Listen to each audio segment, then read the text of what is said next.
Assalamualaikum warahmatullahi wabarakatuh. Selamat pagi semuanya anak-anak. Mari kita ikuti pelajaran bahasan tentang ruang lingkup geografi. Ya, anak-anak tahu bahwa geografi itu merupakan tempat tinggal anak-anak semua. Ya, geo itu bumi dan anak-anak kalian itu tinggal di bumi ya. Sehingga kita pelajari geografi sama halnya dengan mengenal tempat tinggal kita sendiri. Ya, anak-anak, baiklah. Kemarin anak-anak sudah memahami bahwa geografi adalah kesimpulan dari seminar dan loka karya tahun 1988 oleh IGI, Ikatan Geografi Indonesia, bahwa geografi adalah ilmu yang mempelajari persamaan dan perbedaan fenomena geosfer dengan sudut pandang lingkungan dan kewilayahan dalam konteks keruangan.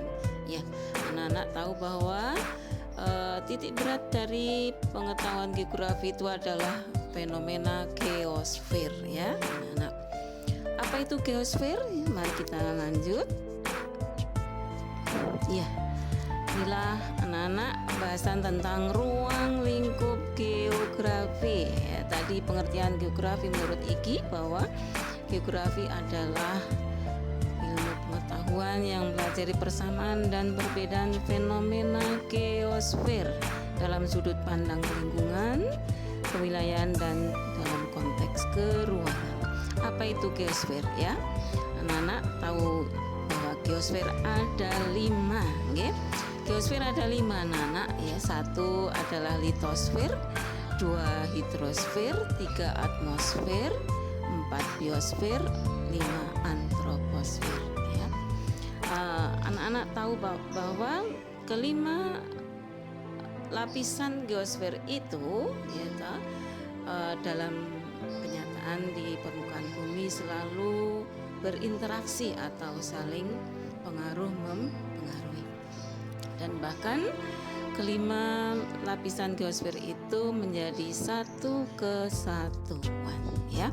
Kita ambil contoh litosfer. Litosfer adalah kulit bumi. Kulit bumi itu berupa batuan ya, tanah dan lain-lain, di mana di dalam litosfer itu juga dapat menjadi media untuk air di permukaan, sehingga litosfer berkaitan juga dengan hidrosfer, dan kulit bumi itulah yang meresapkan ya, air itu ke dalam tanah, sehingga ada kaitan juga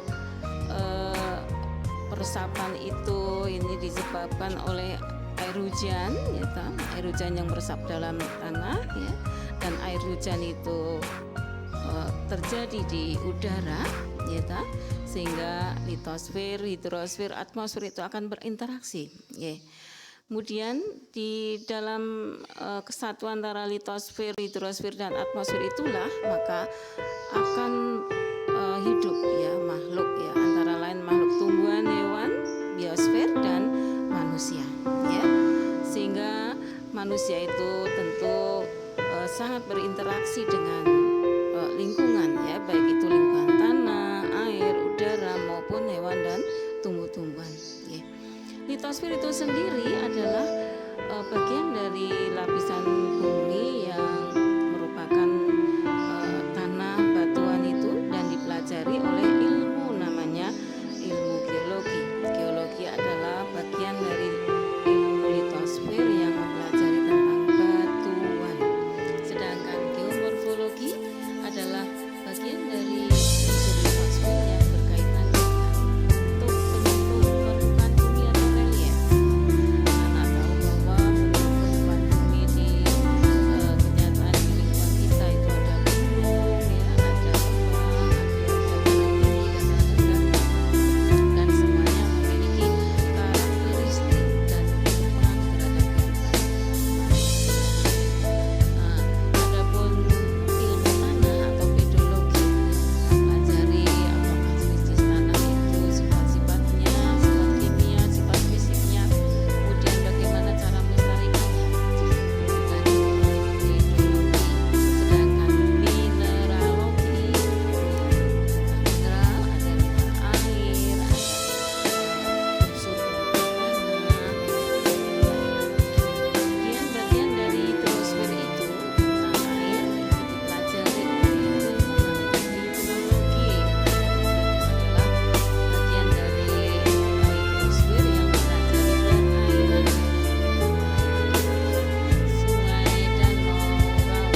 biosfer itu sendiri, tumbuhan dan hewan ini juga menjadi pemasok, ya, antara lain menjadi pemasok bahan pangan, ya, untuk stabilitas pangan, ya. Kemudian untuk lingkungan, ya, contohnya apabila tumbuhannya rimbun, tumbuhan hijau, misalnya tumbuhan hutan, ya, yang sangat lebat ini, misalnya akan mempengaruhi sistem iklim, ya, sehingga udara menjadi sejuk, ya. Bagian ilmunya adalah ekologi. Kemudian tumbuhan hewan itu dipelajari oleh biogeografi, ya. Sedangkan geosfer yang kelima adalah antroposfer. Antroposfer itu apa? Yaitu bagian dari ilmu geografi yang mempelajari tentang penduduk atau manusia, ya. Di mana manusia itu melakukan kegiatan antara lain kegiatan kependudukan, ya, ada pertumbuhan penduduk, ya, persebaran penduduk, dinamika, mobilitas penduduk, kemudian ada transmigrasi, ada urbanisasi dan lain-lain. Kemudian geoekonomi, ya, juga mempelajari tentang kegiatan mata pencaharian anak-anak. Kegiatan mata pencaharian itu sangat berkaitan juga dengan unsur-unsur geosfer yang lain. Contohnya kegiatan pertanian.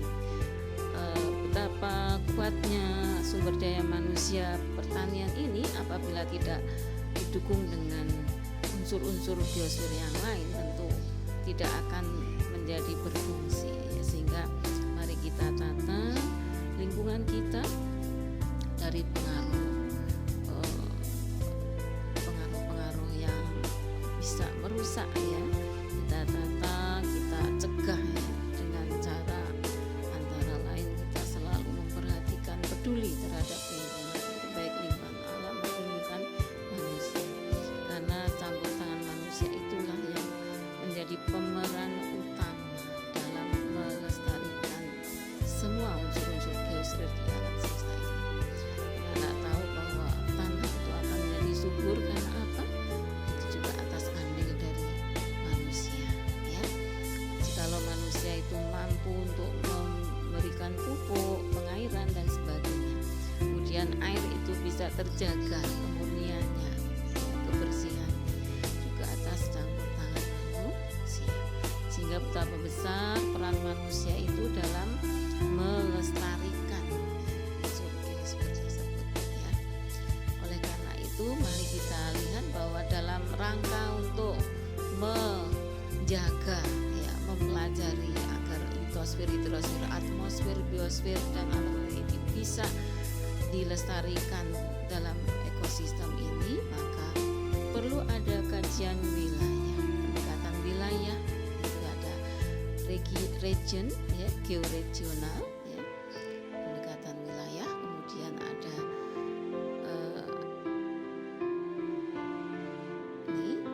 geografi regional, ya. Geografi regional itu mencakup daerah atau wilayah, ya, sehingga kita tata wilayah itu sedemikian bersih, ya, misalnya lingkungan yang bersih, ya, wilayah yang bersih, itu, ya, misalnya. Kemudian dalam rangka hubungan antara manusia dengan manusia yang lain, ini perlu dijaga agar terjadi keharmonisan, ya, hubungan serasi, selaras, seimbang dalam mengelola alam semesta ini. Kemudian kondisi fisik itu juga harus kita pertahankan, kita lestarikan anak-anak, demi untuk menjaga ketahanan antara lain kebutuhan pokok, ya. Untuk memenuhi kebutuhan pokok perlu ada bahan pangan itu berasal dari hewan dan tumbuhan. Kemudian hewan tumbuhan itu bisa hidup karena ada unsur-unsur media, antara lain ada tanahnya yang subur, udaranya yang banyak oksigennya, sinar mataharinya yang cerah menyinari sehingga ada proses fotosintesis. Anak-anak, itulah mengenai ruang lingkup geografi. Sehingga bahasan untuk selanjutnya anak-anak pelajari di rumah, anak-anak. Demikian anak-anak ruang lingkup geografi yang telah kita sajikan bersama. Kemudian bahasan selanjutnya yaitu tentang konsep-konsep geografi Anda pelajari di rumah dan assalamualaikum warahmatullahi wabarakatuh.